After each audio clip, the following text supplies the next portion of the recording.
recent years, there's been a growing amount of research and understanding around neurodiversity, the variety of ways in which different people's brains and nervous systems work.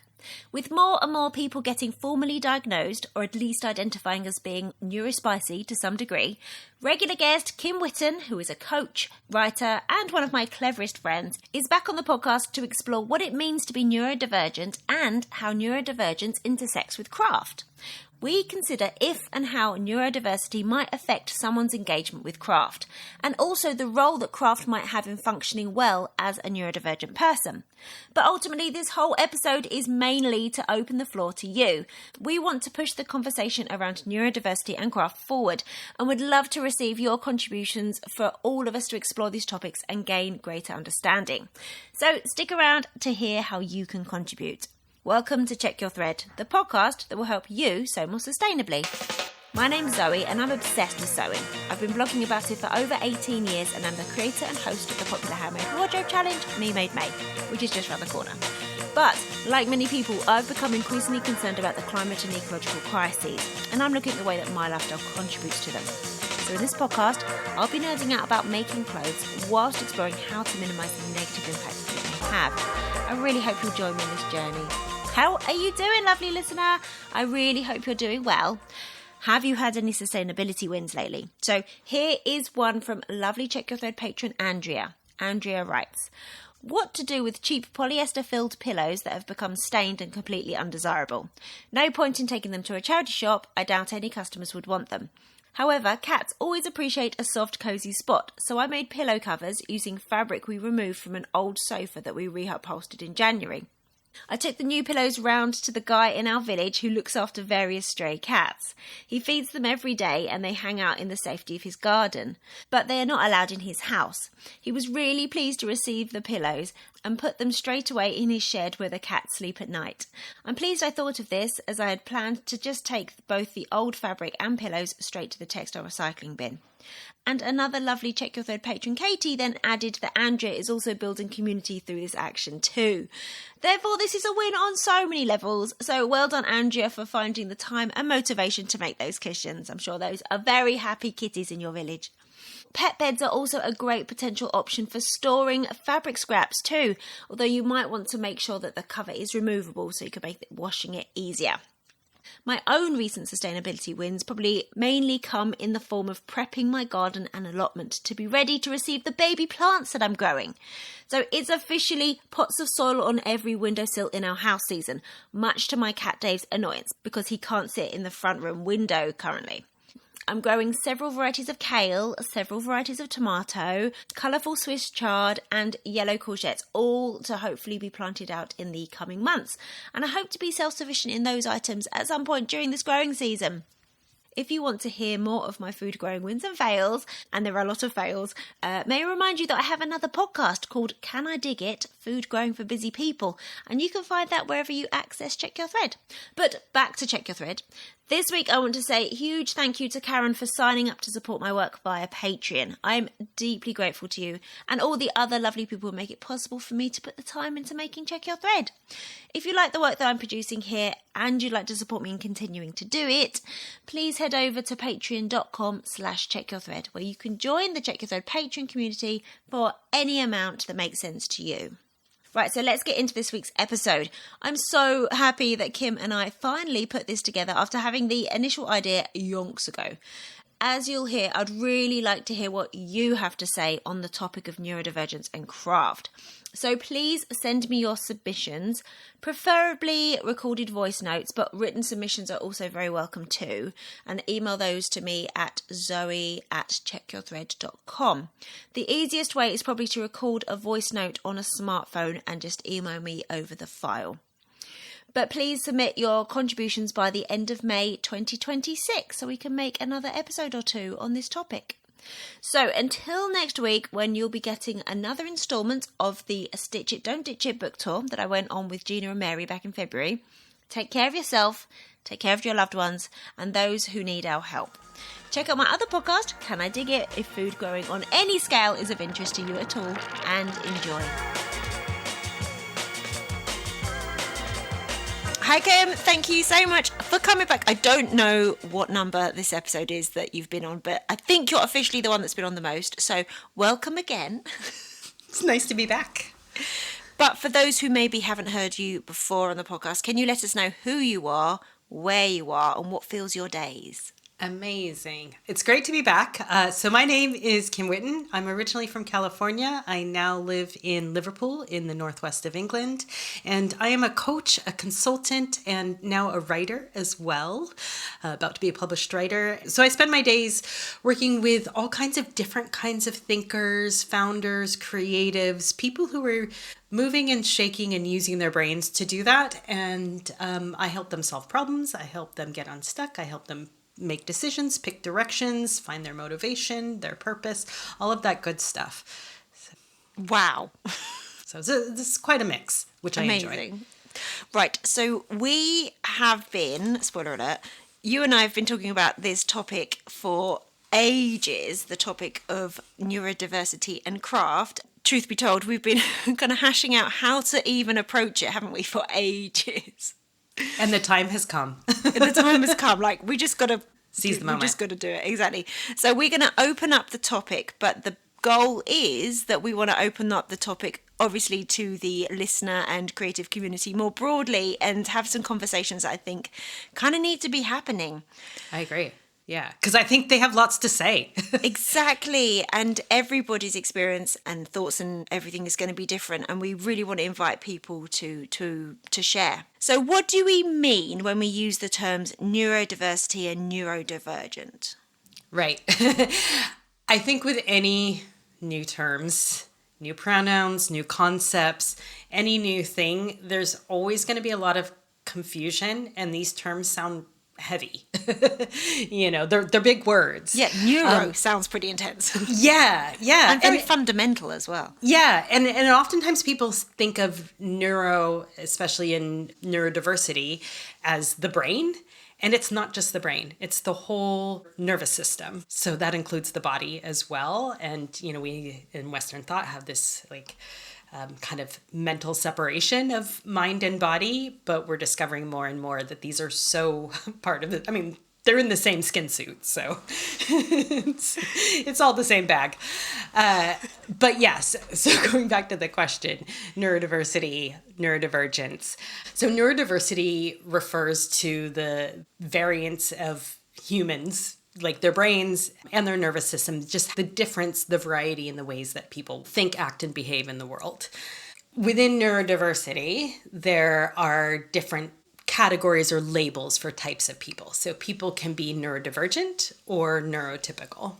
So neurodivergent is like a kind of a medical term, and it refers to people whose brains and nervous systems work differently from what is considered typical or quote unquote normal.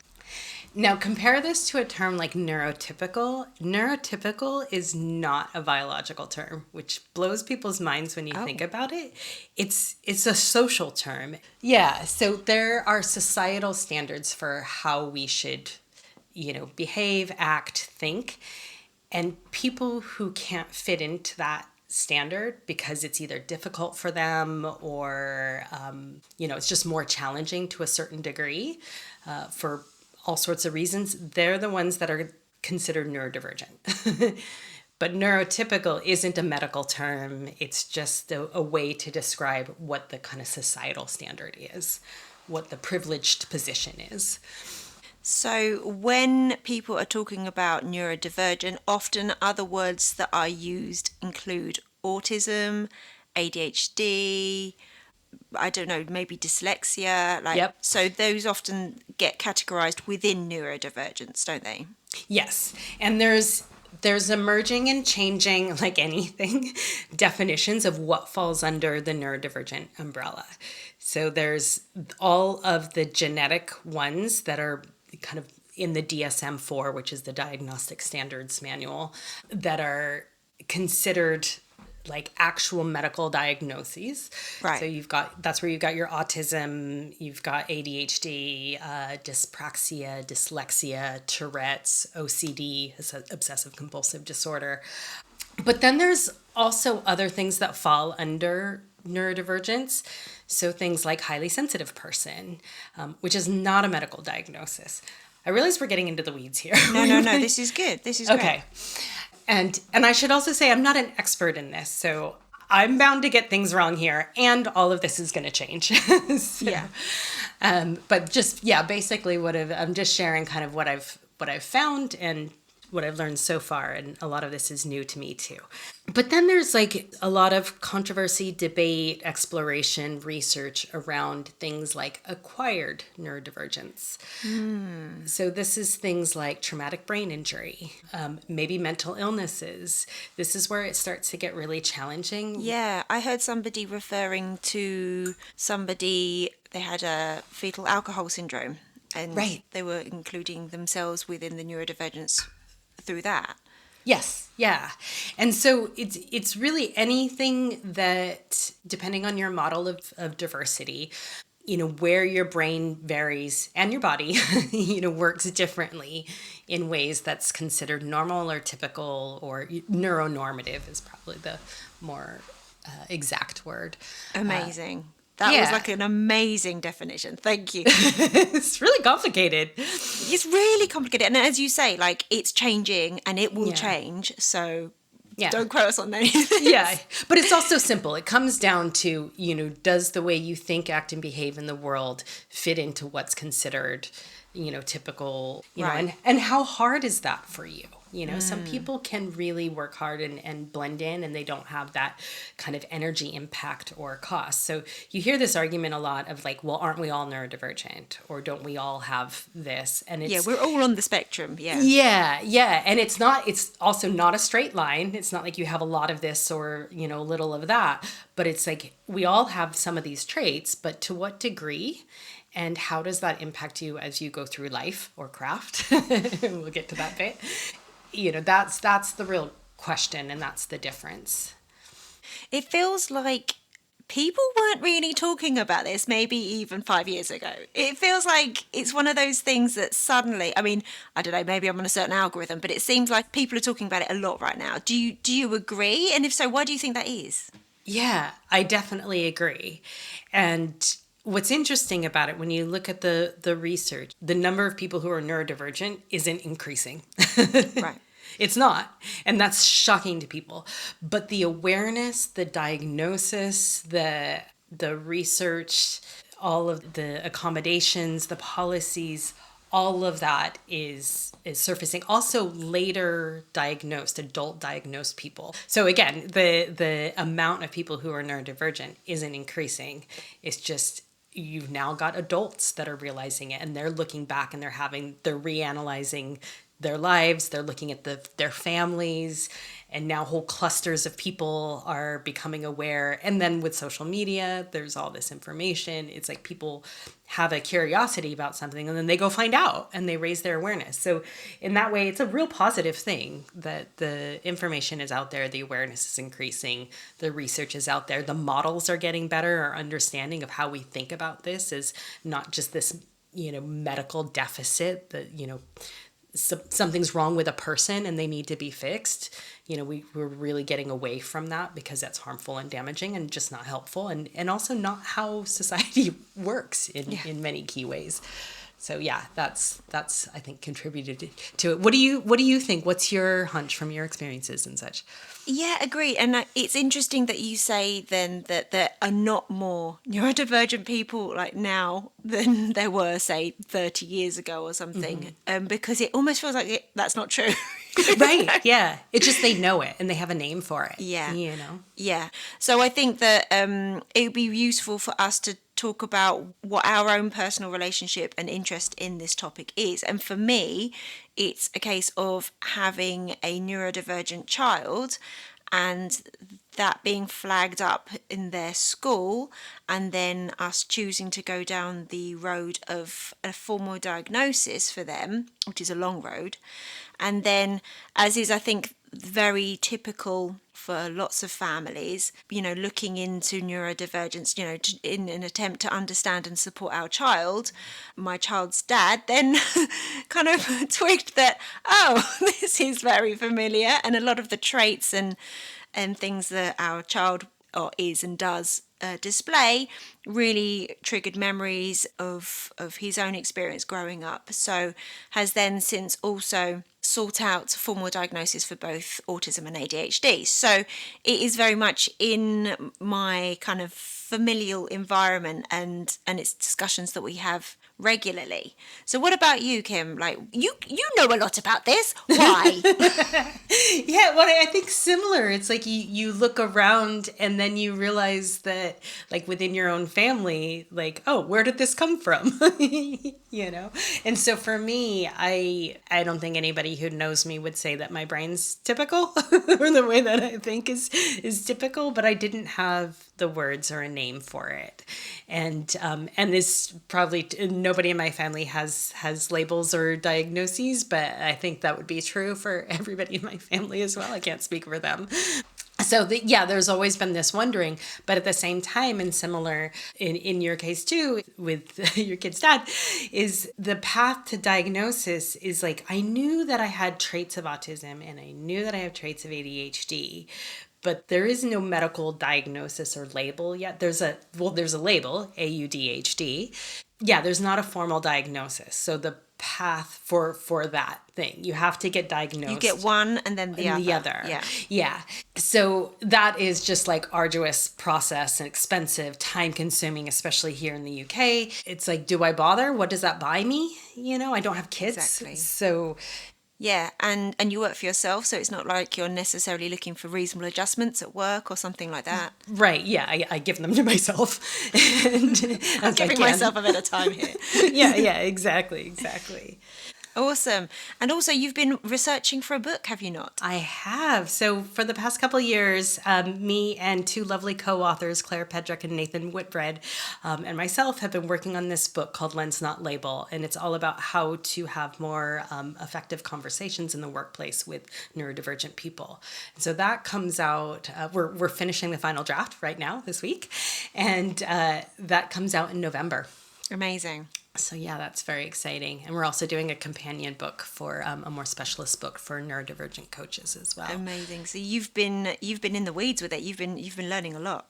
I have. Yeah. And it's everything I thought. I mean, there was so much I knew I didn't know going into it, but everything I thought I know has been undone as well. And going back to what we were talking about earlier, like that understanding of what neurodiversity even is, what's in the neurodivergent umbrella, and how and why, and those kind of medical labels and all of that stuff has just been really eye-opening, because I started with all these questions of like, what even is autism?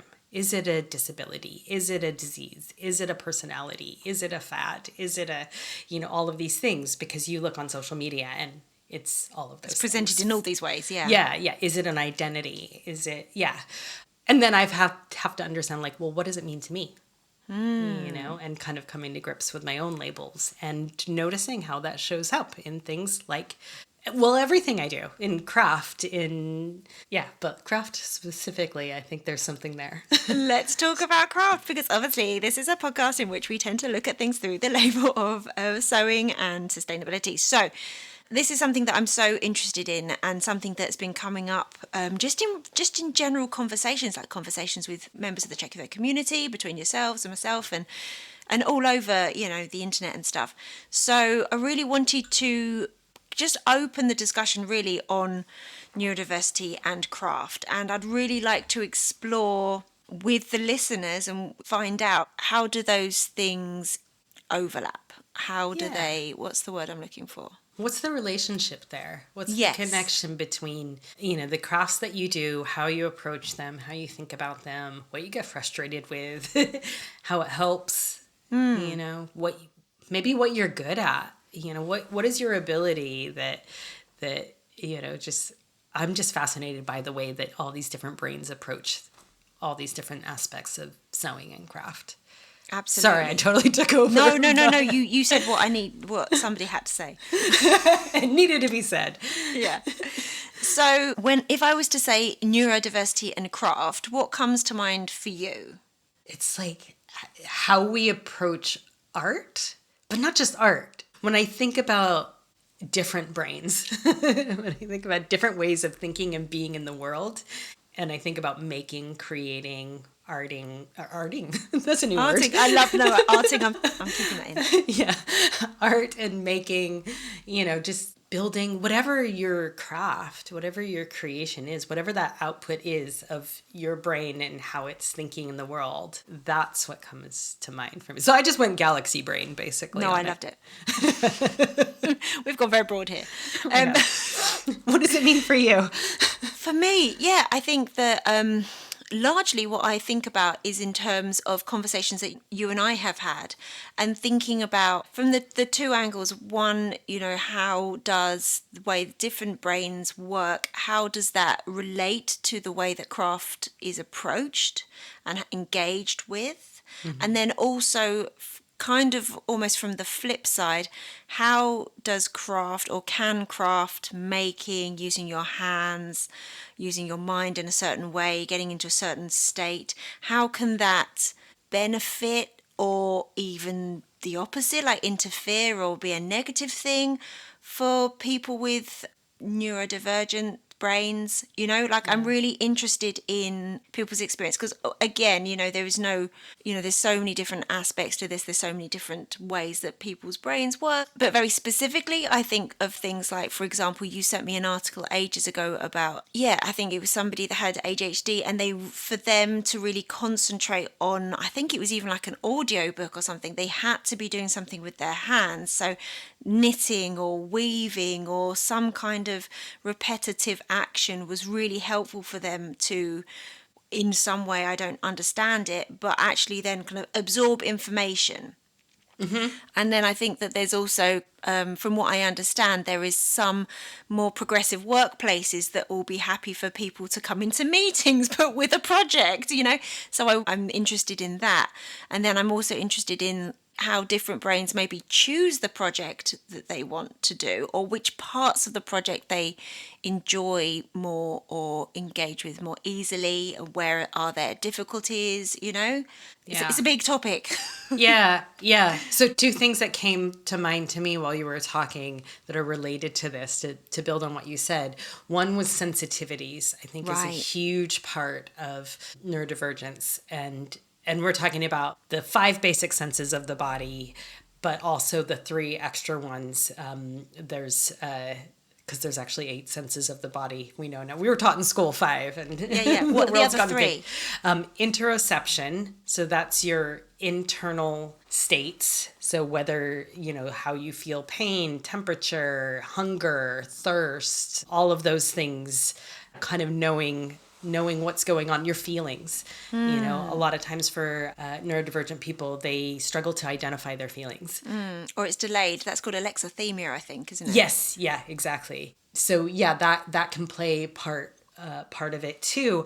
So the other senses are proprioception. So that's like your awareness of your limbs in space, your coordination. So it's a good way to think about this is, when you're asleep and you wake up in the morning, before you open your eyes, how do you know where your limbs are?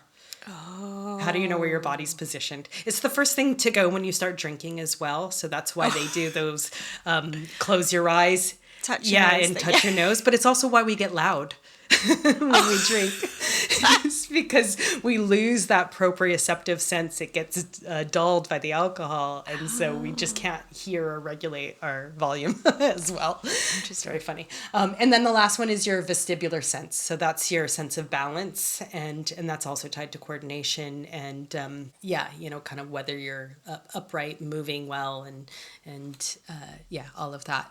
So these other senses play a huge part in our experience of the world, and they also, when you think about like coordination and craft and regulating the body through grounding, through senses, that's where you get that, the repetitive motions, or maybe you need the novelty.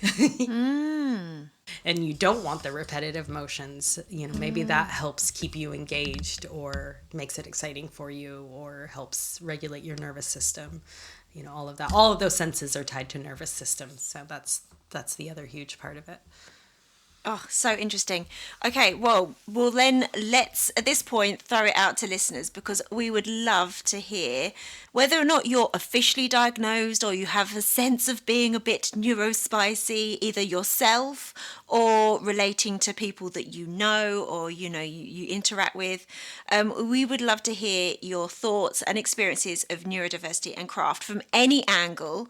If you could either record a voice note on your phone and email me, zoe@checkyourthread.com, or if you just want to send me a straight up email, that'd be great. If you could also include, if you want to, who you are and where you are in the world, that'd be great. But if you want to be completely anonymous, that is totally fine too. So we would love those submissions. I'll put a reminder up wherever Check Your Thread posts things. I also put some stuff in that information again in the show notes as well.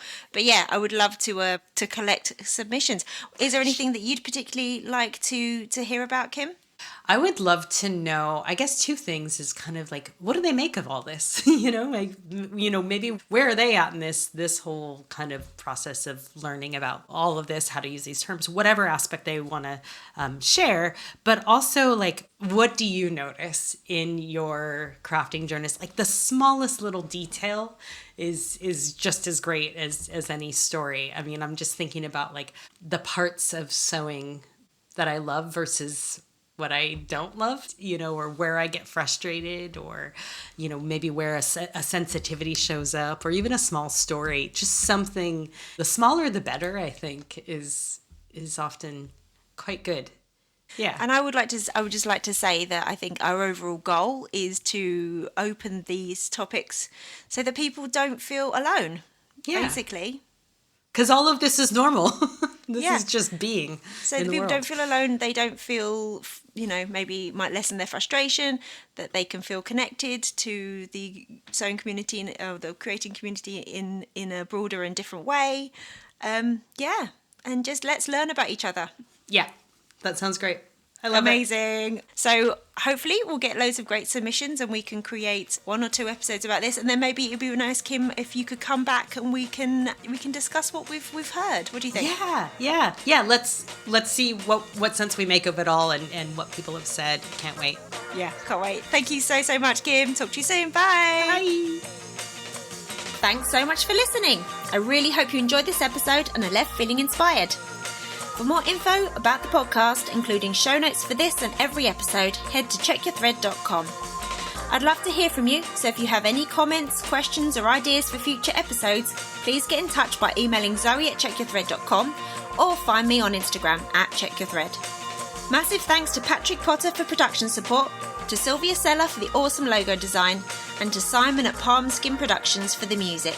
This ad-free podcast would not be possible without listener support, so if you feel you are able, please consider signing up to the Check Your Thread Patreon. For the equivalent of buying me a coffee each month, you'll be making it possible to continue producing regular episodes. Links can be found in the show notes and on the website checkyourthread.com. I hope you'll listen again next week. Until then, take care. Bye!